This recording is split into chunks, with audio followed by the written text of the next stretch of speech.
अहोई अष्टमी की कहानी। एक साहूकार था जिसके 7 बेटे 7 बहुएं और एक बेटी थी। सब कोई मिट्टी लेने गई तो मिट्टी खोदते समय ननद के हाथ से स्याऊ माता का बच्चा मर गया। तब स्याऊ माता बोली कि मैं तेरी कोख बांध दूंगी। तब ननद ने सब भाभियों से कहा कि मेरे बदले तुम अपनी कोख बंधवा लो। तो 6 भाभियों ने तो मना कर दिया, परंतु छोटी भाभी ने सोचा अगर मैं अपनी कोख नहीं बंधवाऊंगी तो सासू जी नाराज हो जाएगी, इसलिए उसने अपनी कोख बंधवा ली।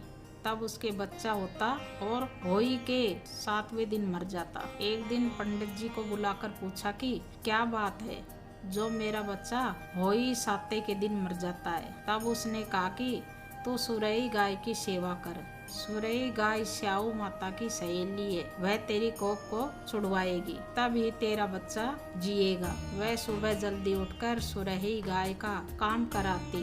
गौ माता ने सोचा कि आजकल कौन मेरी सेवा कर रहा है, मेरी बहुएं तो काम करते हुए लड़ाई करती हैं। तो गौ माता ने सुबह उठकर देखा कि साहूकार के बेटे की बहू तो सारा काम कर रही है। गौ माता बोली कि तेरी क्या इच्छा है जो तू मेरा इतना काम करती है, मांग क्या मांगती है। तो साहूकार की बहू बोली कि मुझे वचन दो।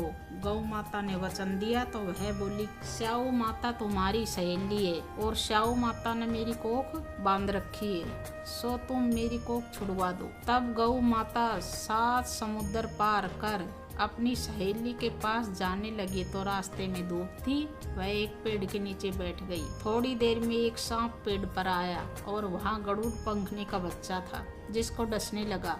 तो साहूकार की बहू ने सांप को मारकर डाल के नीचे दबा दिया और बच्चे को बचा लिए। गरुड़ पंखनी आई और साहूकार के बेटे की बहू को चोंच मारने लगी। तो वह बोली कि मैंने तेरा बच्चा नहीं मारा, यह सांप तेरा बच्चा मार रहा था, मैंने तो बचाया है। तब गरुड़ पंखनी बोली कि तू क्या मांगती है। वह बोली कि 7 समुद्र पार स्याऊ माता रहती है, मुझे उसके पास पहुंचा दो। तब गरुड़ पंखनी ने उसे अपनी पीठ पर बैठाकर स्याऊ माता के पास पहुंचा दिया। तो स्याऊ माता बोली कि आओ बहन, बहुत दिनों बाद आई। और स्याऊ माता बोली कि मेरे तो सिर में बहुत जूं पड़ गई। फिर साहूकार की बहू ने उसकी सारी जूं निकाल दी। तब स्याऊ माता बोली कि तुमने बहुत भलाई करी है, इसलिए तेरे 7 बेटे और 7 ही बहू हो। तो वह बोली कि मेरे पास तो एक भी बेटा नहीं है, तो 7 कहाँ से होंगे।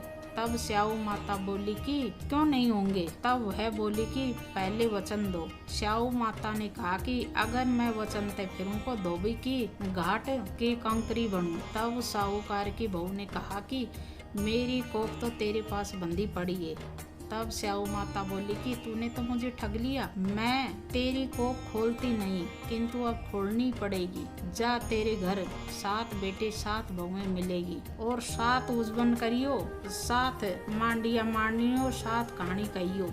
वह घर गई तो उसने देखा कि 7 बेटे 7 बहू बैठी है। बहुत धन हो गया तो वह 7 हवोई मांडी, 7 उजवन करे, 7 कढ़ाई करी और सारी जेठानी बोली कि जल्दी जल्दी पूजा कर लो, कहीं छोटी रोने लग जाएगी। थोड़ी देर में उन्होंने अपने बेटों से कहा कि तुम्हारी चाची रोई क्यों नहीं। तो बच्चों ने जाकर देखा और बताया तो चाची के यहाँ तो होई मंड रही है। तब जेठानी भागकर आई और देखा कि ये तो कोख छुड़ा लाई है। तब वह बोली कि तुमने कोख बंधवानी नहीं, मैंने बंधवा ली, परंतु स्याऊ माता ने दया करके मेरी कोख खोल दिए। हे स्याऊ माता, जैसे साहूकार के बेटे की कोख खोली वैसे ही कहते सुनते सब परिवार की कोख खोलना। जय हो होई माता की जय।